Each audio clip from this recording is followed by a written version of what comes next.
Junior, you're wearing a shirt and a bandana. What is the occasion? I am on call with my pops to fix my car, so he's just doing something right now. So he'd call me at any moment, so I'm just getting ready. But thought to kill some time, make another video. How I got over my body dysmorphia. Now, I started working out when I was like 15, and when I was 15, the reason I started was because one, it was super fun, but there was this girl I liked. I know the classic story. This girl I liked, I think she like posted this like super buff light skinned dude on her story, and she was just like, I think it was like the hard eyes emoji, and I was like, damn, Brody, I gotta lock in. I gotta start doing this. And years later, I just kind of fell into just doing it for the love of the game. But over time, I've learned a lot of lessons in terms of like self-image, your self-worth, on how you view yourself, why I do these things, why I work out, it's evolved over time. And I think my perspective on body dysmorphia might be able to help some people out that might be going through the same thing. Number one, that helped me understand the body dysmorphia. So I would always view myself as either too skinny or too fat or too skinny fat. So I was in the dead middle when I started working out. I was skinny fat, where I just had small arms, but I still had a little bit of a tummy, which is completely normal if you're a kid, because you're still developing. Your body's still trying to figure out. You're not supposed to look like an Instagram model. When I started working out, it was the idea that I had to achieve a certain level of aesthetics. The idea that you are not worthy of anything until you are aesthetically pleasing to the eye.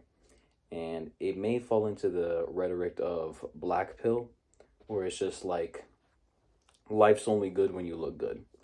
And that is not necessarily the case. Of course, when you are more, I guess, pleasing to look at, life tends to get a bit easier. I mean, that's just a solid fact. If you want, ask anybody, ask any hot person if they would want to be not hot. They would say, fuck no, even with all the bullshit that comes their way, with like the stalkers, the weirdos, the people threatening them all the time, or people hating them just for existing. And a lot of that still can be transferred to people who are not as, I guess, pretty. So the thing that helped me understand my body dysmorphia is understanding that the idea of how I'm supposed to look is a universal thing. It's not. Nobody cares as much as you think.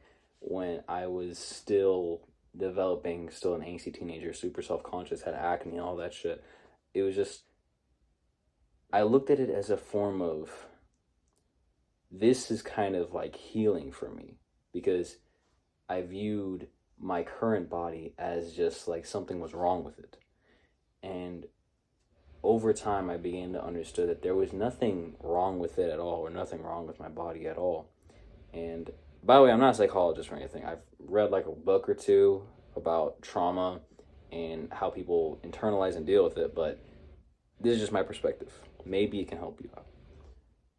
Of my body dysmorphia, there would be, no matter what would happen, no matter how many times my homegirls, even recently, like probably like last year, my homegirls would tell me, yo, Junior, I don't get how you could be insecure. You literally have the blueprint for like an ideal guy's body. And a lot of these women are super beautiful, and they've talked to a lot of people, and they're just like, yo, Junior, you look good. Why are you worrying about it? It didn't matter if the whole world told me I was quote unquote beautiful or looking good. I had this just internal voice that sounded more correct because it was more familiar. The idea that sometimes the voice that you're listening to is the wrong one, but you can't tell just because it sounds like you. It sounds familiar. It sounds the correct one because you've been hearing it your whole life. So a lot of times I would take some jokes literally when I was younger. So like basically it's a whole like small parts that build up. So one thing was that my pops, he would jokingly say in the morning, he's like, damn, I look ugly today. And then, he'd say that jokingly a lot. But when I heard him as a child, I kind of took that literally. So when I saw him, I was just like, well, if I'm your kid and you say you're ugly and I kind of look like you, that would then internalize into me being ugly. So I was just like, am I ugly? And even if, been approached by people, or I approach people, or even modeling agencies, they'll just be like, yo, what are you thinking? I'm just like, I think you're lying to me. I'll think you're lying to me. And no matter what would happen, I would always assume the person who would compliment my aesthetics, I would assume that they would be trying to get something from me. Because I would think, well, why the fuck would you say I think you're lying to me? Obviously, I don't look good. When you disassemble, okay, why do I think this way? Why do I think this guy's lying? What incentive does this person actually have to lie to me? I'm not going to give them money. I'm not going to give them any favors. I'm not going to bless them with, like, I don't know, words of affirmation or stroke their ego. They're not my boss. I don't get anything from that. So why would I? And so then it would lead to trust issues of just me thinking, okay, well, if you say this, then you must be looking for this, or you're just waiting for the right opportunity. This is just some schizo shit. Not everyone was after you if you're also dealing with that. The idea was, I used to think that, one, you were probably, I didn't think I looked good. And if you were to ever compliment me, I would only accept it if it was from, like, my calisthenics training, like my strength, because I earned that. And the body, is also earned. But it didn't matter because I always just kept hearing they're lying to you. And one way that I kind of got over that was the idea that, well, one, stop comparing yourself to guys who are on steroids. 99% of them are on steroids. And going to the gym and establishing companionship amongst other people who are trying to get better. That helped a lot because, one, whenever you compared yourself, it wasn't towards any form of, like, malice. It was really just as competition. It was good competition. And you would look at all these people and all these different, physiques, body washing. You look at them and you're just like, wow, everybody is different. Every human body is different. This guy's super shredded, but he's super lanky. This guy's super strong, but he's super small. This guy's super big, kind of strong. Everyone has their, like, own thing. There is no ideal thing. What did J. Cole say? He said there's no such thing as a life that's better than yours. There is no person that can look better than you. You only look better than how you perceive yourself. I would also this is kind of an extreme approach. I would also kind of look at humongous people walking down the street in the tightest clothes or no clothes at all. And I was just like, damn, I wish I had that level of confidence where I just didn't give a fuck. And so I started processing those things. Like, why do I give a fuck?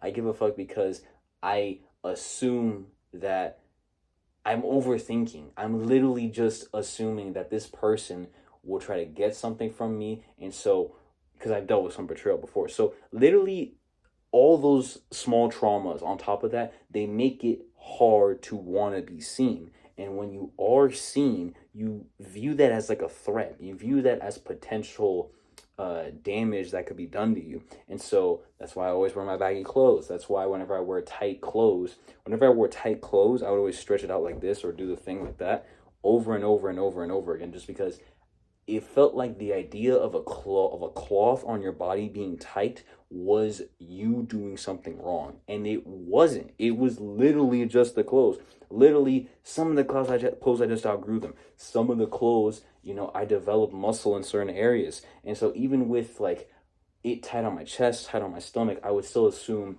internally, like consciously, it's okay. Okay, I'm good. Subconsciously, I would think, this is tight because you are lazy. This is tight because something, I don't know what it is, something about you is wrong and it's not being worked on. And it'll go so deep as to, like, even my legs, because in calisthenics, it's a common thing where, like, guys have skinny legs. But for me, I actually have ankle issues and hip issues. Whenever I would train legs consistently for more than twice a week, my groin area would just be in extreme pain.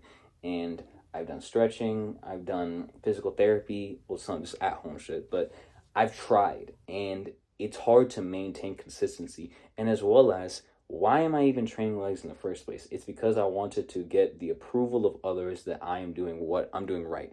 And who gives a shit? Who gives a shit if I get called Dorito? Who cares if I look like a fucking AirPod? That shit's hilarious. The idea that you don't look how you should look is wrong, because no one looks how they should look. You can always look better, you can always look worse. And so you would have to, the thing that would help the most, it is simply remembering how I used to be and objectively look at that and just say, man, I sincerely improved. Or if you think that you look how you look now and everyone is telling you otherwise, logically, you have to disconnect yourself. You have to detach. You have to be like, okay, everyone is saying one thing. Literally everyone is saying one thing, and I'm saying other thing. There is no statistical possibility that all these people are lying to me or all these people are saying something wrong. And so that would help me. I would be like, okay, maybe I am tripping. Maybe I don't look as bad as I think I do. Maybe I don't have to flex my abs the entire time, because that would be another thing. I wouldn't want to go to events because I know if I had to look good, wear tight clothes, or if I'm going to the pool, I don't want to go because I'm just like psychologically tired, because at the end of the day, I'd be exhausted from just flexing all day of trying to have the ideal image. And also, this whole thing is a ramble. I hope it helps to some extent, but really the best help that got me through my body dysmorphia was just disassembling on where that first started, where I started feeling like it was a bad thing to wear tight clothes, where it was a bad thing to gain a little weight, where it was a bad thing to be a little skinny twink. Figure out where that started. So for me, it would be a bunch of things. It would be betrayal from something. It would be being seen was a bad thing from my childhood. It would be my father saying he doesn't look good, which then implies that I didn't look good because I kind of look like him. All of these little things, you slowly have to disassemble and understand. Okay, 1, he was joking. 2, that betrayal had nothing to do with how I looked. 3, there's no such thing as the perfect body, and as long as you're trying to do better than last time, that's all that matters. Objectively, I look more aesthetically pleasing than I was before. But if you gotta think about it like this, I was a teenager. I was a kid. I had great genetics too. So it's just like, what are you worrying about? You are thinking that you're supposed to be at a certain level. You're supposed to be at this. No, you are right where you need to be, because there's no other pace that you should be going. You can always go a little faster. You can always go a little slower. But really, what matters to you most? You just want to be healthy. You just want to be strong. You just want to look good. Okay. But then you have to understand, okay, what does that actually look like? You know, it's just like, oh, my abs could be a little bit more cut. Oh, my arms could be a bit bigger. What's the goal there? You're trying to establish a fake identity on something that's not even real. You're literally just basing it off of an image on your head on how you should look or how you used to look. That's not how you look. You're getting older. It's okay. Just try to look the best you can at this moment. And if it's not you with shredded cut abs, and if it's not you with gigantic arms, if it's not a girl, it's just you don't have a slutty waist and big fat hips, whatever it is, you are a human. And unless you're stepping on stage, and unless you have a competition, why are you stressing? What's the end goal here? The end goal is to feel confident and be happy and perform well. I have those goals. So why do you worry? That's kind of like a good question to ask for yourself. So that's kind of like why I also stopped going to the gym as much, where it's just like, I don't need to. To be able to say I don't need to. I'm okay if I don't go. That is worth more than whatever pump, however big your arms go, however whatever. That's worth more than anything. It's just to be able to look in the mirror and have the gym. It's like, I don't feel like going today. And you're good. You're good. So I hope you guys enjoyed that video. I'll see you.